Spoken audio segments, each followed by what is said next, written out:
ಅದು ಜುಲೈ 5, 2016 ಸಿಂಗಪೂರ್ನಲ್ಲಿರೋ ಒಂದು ಅಪಾರ್ಟ್ಮೆಂಟಲ್ಲಿ ಗಾಯತ್ರಿ ಅನ್ನೋರು ಬೆಳಿಗ್ಗೆ 9:00 ಒಂದು ಮೆಡಿಕಲ್ಗೆ ಕಾಲ್ ಮಾಡ್ತಾರೆ. ಕಾಲ್ ಮಾಡಿಬಿಟ್ಟು ಅರ್ಜೆಂಟಾಗಿ ನಮ್ಮ ಮನೆಗೊಬ್ರು ಡಾಕ್ಟ್ರು ಬೇಕಿತ್ತು, ಕಳ್ಸೋಕ್ಕಾಗುತ್ತಾ ಅಂತ ಕೇಳ್ತಾರೆ. ಆ ಕಡೆಯಿಂದ ಒಬ್ರು ನರ್ಸ್ ಆ ಕಾಲ್ನ ಪಿಕ್ ಮಾಡಿರ್ತಾರೆ. ಅವ್ರು ಹೇಳ್ತಾರೆ, ಏನು ವಿಷಯ ಅಂತ ಹೇಳಿದ್ರೆ ಅದಕ್ಕೆ ನನ್ನ ಕೈಲಿ ಏನು ಹೆಲ್ಪ್ ಮಾಡೋಕ್ಕಾಗುತ್ತೋ ಅದನ್ನು ನಾನು ಮಾಡ್ತೀನಿ, ಹಾಗೆ ಡಾಕ್ಟ್ರಿಗೂ ಇನ್ಫಾರ್ಮ್ ಮಾಡ್ತೀನಿ, ಏನಾಯ್ತು ಹೇಳಿ ಅಂತ ಕೇಳ್ತಾರೆ. ಅದಕ್ಕೆ ಗಾಯತ್ರಿ ಅವ್ರು ಹೇಳ್ತಾರೆ, ಮನೇಲಿ ಕೆಲಸ ಮಾಡೋ ಹುಡುಗಿ ಇದ್ದಕ್ಕಿದ್ದಾಗೆ ತಲೆ ಸುತ್ತಿ ಕಿಚನಲ್ಲಿ ಬಿದ್ದುಬಿಟ್ಟಿದೆ, ಬಂದು ಅವಳನ್ನ ಸ್ವಲ್ಪ ಚೆಕ್ ಮಾಡಬೇಕಿತ್ತು ಅಂತ ಕೇಳ್ತಾರೆ. ಅದಕ್ಕೆ ಆ ಕಡೆ ಕಾಲಲ್ಲಿ ಮಾತಾಡಿದ ನರ್ಸ್ ಹೇಳ್ತಾರೆ, ಈಗ ಡಾಕ್ಟರ್ ಎಲ್ಲ ಅವೈಲೇಬಲ್ ಇಲ್ಲ, ಅವರೆಲ್ಲ ರೌಂಡ್ಸ್ಗೆ ಹೋಗಿದ್ದಾರೆ, ಒಂದು ಕೆಲಸ ಮಾಡಿ ಆಂಬುಲೆನ್ಸ್ ಕಳಿಸ್ತೀನಿ, ಅವ್ರನ್ನ ಇಲ್ಲೇ ಕರ್ಕೊಂಡು ಬನ್ನಿ ಅಂತ ಹೇಳ್ತಾರೆ. ಆದರೆ ಗಾಯತ್ರಿ ಅವರು ಅದನ್ನ ಒಪ್ಕೊಳ್ಳಲ್ಲ. ಪ್ಲೀಸ್ ನೀವು ನಮ್ಮ ಮನೆಗೆ ಬಂದು ಸ್ವಲ್ಪ ಚೆಕ್ ಮಾಡಿಕೊಡಿ ಅಂತ ಬೇಡ್ಕೋತಾರೆ. ನರ್ಸ್ ಹೇಳ್ತಾರೆ, ಸರಿ ಓಕೆ ನಿಮ್ಮ ಅಡ್ರೆಸ್ ಕೊಡಿ ಅಂತ ಅವ್ರ ಅಡ್ರೆಸ್ ಇಸ್ಕೊಂಡು ಕಾಲ್ನ ಕಟ್ ಮಾಡ್ತಾರೆ. ಆ ನರ್ಸ್ ಹೋಗಿ ಒಬ್ರು ಡಾಕ್ಟರ್ ಹತ್ರ ಈ ವಿಷಯನ ತಿಳಿಸ್ತಾರೆ. ಡಾಕ್ಟರ್ ಬೆಳಿಗ್ಗೆ 10 ಗಂಟೆಗೆಲ್ಲ ಆ ಅಪಾರ್ಟ್ಮೆಂಟಿಗೆ ಬಂದು ಆ ಹುಡುಗಿನ ಚೆಕ್ ಮಾಡಿ ನೋಡ್ತಾರೆ. ಚೆಕ್ ಮಾಡಿಬಿಟ್ಟು ಹೇಳ್ತಾರೆ, ಈ ಹುಡುಗಿ ಆಲ್ರೆಡಿ ತೀರೋಗಿದೆ, ಸತ್ತೋಗ್ಬಿಟ್ಟಿದೆ ಅಂತ ಹೇಳ್ತಾರೆ. ಗಾಯತ್ರಿ ಅವರು ತುಂಬ ಗಾಬರಿಯಿಂದ ಹೇಳ್ತಾರೆ, ಇಲ್ಲ ಹುಡುಗಿಗೆ ಸ್ವಲ್ಪ ಹೊತ್ತು ಮುಂಚೆ ಜೀವ ಇತ್ತು, ನೀಟಾಗಿ ಚೆಕ್ ಮಾಡಿ ನೋಡಿ ಅಂತ ಕೇಳ್ಕೊತಾರೆ. ಚೆಕ್ ಮಾಡಿ ಡಾಕ್ಟರ್ ಹೇಳ್ತಾರೆ, ಇಲ್ಲ ಅವ್ರು ಆಲ್ರೆಡಿ ತೀರೋಗ್ಬಿಟ್ಟಿದ್ದಾರೆ ಅಂತ ಹೇಳ್ತಾರೆ. ಡಾಕ್ಟರ್ ಕಾಲ್ ಮಾಡಿ ಆಂಬ್ಯುಲೆನ್ಸ್ಗೆ ಆ ಹುಡುಗಿ ಶವನ ತಗೊಂಡೋಗಕ್ಕೆ ಹೇಳ್ತಾರೆ. ಹಾಗೆ ಪೊಲೀಸ್ಗೂ ಸಹ ಕಾಲ್ ಮಾಡ್ತಾರೆ.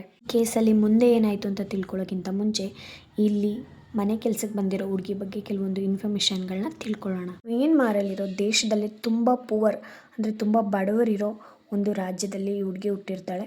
ಒಂದು ಊಟಕ್ಕೂ ತುಂಬ ಕಷ್ಟ ಅಂಥ ಪರಿಸ್ಥಿತಿಲಿ ಬೆಳೆದಿರ್ತಾಳೆ. ಈ ಹುಡುಗಿ ಹೆಸರು ಬಂದು ಪಿಯಾನ್ ಗಾಯಿನ್ ಡಾನ್. ಇದು ಅವಳ ರಿಯಲ್ ಫೋಟೋ. ಇವಳು ಅಲ್ಲದೆ ಇವ್ರ ಅಪ್ಪ ಅಮ್ಮನಿಗೆ ಇನ್ನೂ 10 ಮಕ್ಳುಗಳಿರ್ತಾರೆ. ಹಾಗಾಗಿ ಫ್ಯಾಮಿಲಿಲಿ ತುಂಬ ಕಷ್ಟ ಇರುತ್ತೆ. ಈ ಹುಡುಗಿ ಹುಟ್ಟಿದ ಸ್ವಲ್ಪ ವರ್ಷಗಳಲ್ಲೇ ಅವ್ರ ಅಪ್ಪ ಅಮ್ಮ ಇಬ್ಬರು ತೀರೋಗ್ತಾರೆ. ಅಪ್ಪ ಅಮ್ಮಂದು ಸ್ವಲ್ಪ ಭೂಮಿ ಇರುತ್ತೆ, ಅದರಲ್ಲೇ ಈ ಎಲ್ಲ ಮಕ್ಕಳು ವ್ಯವಸಾಯ ಮಾಡಿಕೊಂಡು ಹೇಗೋ ಜೀವನನ ನಡೆಸ್ತಿರ್ತಾರೆ. ಈ ಜೀವನ ಹೇಗೋ ಹೋಗ್ತಿರ್ಬೇಕಾದ್ರೆ 2010ರಲ್ಲಿ ಇವಳು ಒಂದು ಹುಡುಗನ ಇಷ್ಟಪಡ್ತಾಳೆ. ಹಾಗೆ ಅವನ್ನ ಮದುವೆನೂ ಆಗ್ತಾಳೆ. ಆದರೆ ಅವನು ಇವಳು ಪ್ರೆಗ್ನೆಂಟ್ ಆಗಿದ್ದಾಳೆ ಅಂತ ಗೊತ್ತಾದ ತಕ್ಷಣ ಇವಳನ್ನ ಬಿಟ್ಬಿಟ್ಟು ಹೊರಟೋಗ್ಬಿಡ್ತಾನೆ. ಒಂದು ಗಂಡು ಮಗುಗೆ ಜನ್ಮ ಕೊಡ್ತಾಳೆ. ಆ ಮಗುನ ಸಾಕಬೇಕಲ್ವಾ, ಹಾಗಾಗಿ ಅವಳು ಒಂದು ಕೆಲಸಕ್ಕೆ ಸ್ಟಾರ್ಟ್ ಮಾಡ್ತಾಳೆ. ಆದರೆ ಆ ಸಂಬಳ ತುಂಬ ಕಮ್ಮಿ ಆಗಿರೋದ್ರಿಂದ ಅದು ಅವ್ರಿಗೆ ತುಂಬ ಕಷ್ಟ ಆಗ್ತಾ ಇರುತ್ತೆ.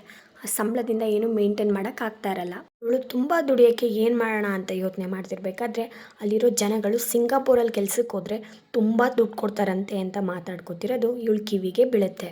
ಪಿಯಾಂಗ್ ಅನ್ಕೋತಾಳೆ, ನಮಗಿರೋ ಕಷ್ಟಕ್ಕೆ ನಾವು ಸಿಂಗಾಪುರ್ಗೆ ಹೋಗಿ ಕೆಲಸ ಮಾಡಿ ದುಡ್ಡೆಲ್ಲ ತೊಗೊಂಡು ಬಂದು ನಮ್ಮ ಮಗುನ ಚೆನ್ನಾಗಿ ನೋಡ್ಕೋಬೋದು, ನಮ್ಮ ಪಾಪುಗೊಂದು ಮನೆ ಕಟ್ಕೊಡ್ಬೋದು ಅಂತ ಅನ್ಕೋತಾಳೆ. ಸಿಂಗಾಪುರ್ನಲ್ಲಿ ಕೆಲಸ ಮಾಡಬೇಕಂದ್ರೆ 23 ವರ್ಷ ಆಗಿರಬೇಕು. ಆದರೆ ಪಿಯಾಂಗ್ಗೆ ಬರೀ 22 ವರ್ಷ ಆಗಿರುತ್ತೆ. ಹಾಗಾಗಿ ಅವಳು ಸ್ವಲ್ಪ ಲಂಚಗಳೆಲ್ಲ ಕೊಟ್ಟು ಅವಳು ಡೇಟ್ ಆಫ್ ಬರ್ತಲ್ಲಿ ಡೇಟ್ನ ಚೇಂಜ್ ಮಾಡಿ 23 ವರ್ಷ ಹಾಕ್ಸ್ಕೊಂಡು ಸಿಂಗಾಪುರ್ಗೆ ಹೋಗ್ತಾಳೆ. ಪಿಯಾಂಗ್ಗೆ 2015ರಲ್ಲಿ ಪಾಸ್ಪೋರ್ಟ್ ಸಿಗುತ್ತೆ. ಅವಳು ಸಿಂಗಾಪುರ್ಗೆ ಕೆಲಸಕ್ಕೆ ಹೋಗ್ತಾಳೆ. ಸಿಂಗಾಪುರ್ನಲ್ಲಿ ಗಾಯತ್ರಿ ಅನ್ನೋರು ಮನೆ ಕೆಲಸಕ್ಕೆ ಒಬ್ರು ಬೇಕು ಅಂತ ಹುಡುಕ್ತಿರ್ತಾರೆ. ಅವ್ರ ಮನೆಗೆ ಪಿಯಾಂಗ್ ಹೋಗಿ ಮನೆ ಕೆಲಸಕ್ಕೆ ಸೇರ್ಕೋತಾಳೆ. ಗಾಯತ್ರಿ ಅವರು ಕೆಲವೊಂದು ರೂಲ್ಸ್ಗಳನ್ನ ಹಾಕಿರ್ತಾರೆ. ಫೋನ್ ಯೂಸ್ ಮಾಡೋ ಹಾಗಿಲ್ಲ, ಹಾಗೆ ಹೊರಗಡೆ ಇರೋರ ಜೊತೆ ಇವ್ರು ಪರ್ಮಿಷನ್ ಇಲ್ಲದೆ ಮಾತಾಡೋ ಹಾಗಿಲ್ಲ, ಇವರೆಷ್ಟು ಊಟ ಕೊಡ್ತಾರೋ ಅಷ್ಟು ಊಟ ಮಾತ್ರ ಮಾಡಬೇಕು, ಈ ಥರ ರೂಲ್ಸ್ಗಳೆಲ್ಲ ಹಾಕಿರ್ತಾರೆ. ಆ ಹುಡುಗಿ ಎಲ್ಲದಕ್ಕೂ ಒಪ್ಪಿ ದುಡ್ಡು ಸಿಗುತ್ತೆ ಅನ್ನೋದಕ್ಕೋಸ್ಕರ ಅಲ್ಲಿ ಹೋಗಿ ಕೆಲಸ ಮಾಡೋಕ್ಕೆ ಸ್ಟಾರ್ಟ್ ಮಾಡುತ್ತೆ. ಗಾಯತ್ರಿ ಮನೇಲಿ ಗಾಯತ್ರಿ ಅವ್ರ ಹಸ್ಬೆಂಡ್ ಹಾಗೆ 2 ಮಕ್ಕಳಿರ್ತಾರೆ. ಈಗ ತಾನೇ ಹುಟ್ಟಿರೋ ಒಂದು 2 ತಿಂಗಳು ಮಗು ಇರುತ್ತೆ. ಹಾಗೆ 57 ವರ್ಷದ ಅವ್ರ ಅಮ್ಮ ಇರ್ತಾರೆ. ಅವ್ರಿಗೆ ಕೆಲಸ ಮಾಡೋಕ್ಕಾಗಲ್ಲ ಅಂತ ಈ ಹುಡುಗಿನ ಮನೆ ಕೆಲಸಕ್ಕೆ ತೊಗೊಂಡಿರ್ತಾರೆ. ಹುಡುಗಿ ಮನೆ ಕೆಲಸಕ್ಕೆ ಹೋಗಿ ಏನೆಲ್ಲ ಕಷ್ಟಗಳನ್ನ ಅನುಭವಿಸಿದ್ಲು, ಹಾಗೆ ಅವಳು ಹೆಂಗೆ ಸತ್ಲು ಅನ್ನೋದನ್ನು ಕಂಪ್ಲೀಟಾಗಿ ನೆಕ್ಸ್ಟ್ ವೀಡಿಯೋದಲ್ಲಿ ನಾನು ಅಪ್ಲೋಡ್ ಮಾಡ್ತೀನಿ.